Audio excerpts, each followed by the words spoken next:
politik itu menanggung semua aspirasi dari masyarakat, kemudian melalui pemerintah, baru kepada MK. Jadi pada yang tadi mengatakan bahwa Soekarno pernah membubarkan itu kan pemerintah juga. Saya dari tadi menangkap bahwa Bro mengatakan secara tidak langsung menerima argumen kami. Kami akan kembali memaparkan hal yang pertama yaitu bahwa di sini pemerintah menerima usulan rakyat, tetapi pemerintah ini tidak menyampaikannya kepada MK dikarenakan pemerintah ini berasal daripada partai politik, dan ketika kepentingan partai politik ini diganggu oleh rakyat, maka partai politik atau pemerintah yang merupakan bagian dari partai politik tidak akan merusak hak-haknya sendiri. Dan kemudian ketika sebuah negara demokrasi yang memiliki sistem hukum sipil law itu mengesampingkan suara rakyat, maka akan sangat kerdil hak-hak rakyat di sebuah sistem hukum sipil law, di mana sistem hukum Anglo-Saxon saja yang biasanya dipakai oleh negara kerajaan menerima usulan rakyat untuk memakzulkan Perdana Menterinya. Sekian dari kami, terima kasih. Tetap usulan pembubaran parpol oleh masyarakat.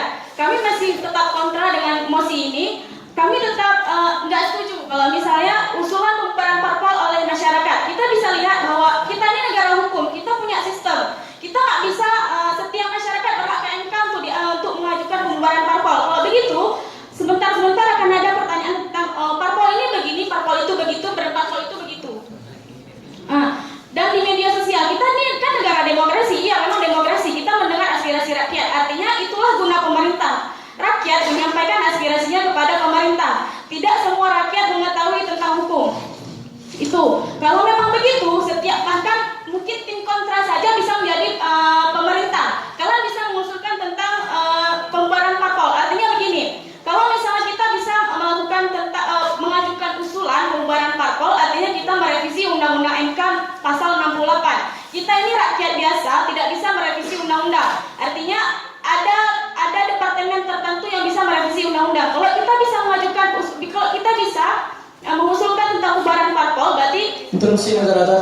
Kita mengamati bahwasannya bukan hak kita untuk mengubah undang-undang, tapi nyatanya seperti yang dipaparkan oleh tim kontra, sebagaimana dalam putusan nomor 53 garing PUU garing 9 garing 2011, yang mana pada putusan itu merupakan adanya usulan dari 6 orang mengenai usulan pembubaran partai politik. Nah, di situ jelas bahwasanya rakyat juga dapat menetapkan. Oke, pada fakta permohonan oleh 6 orang tersebut ditolak oleh MK, tidak diterima, jelas.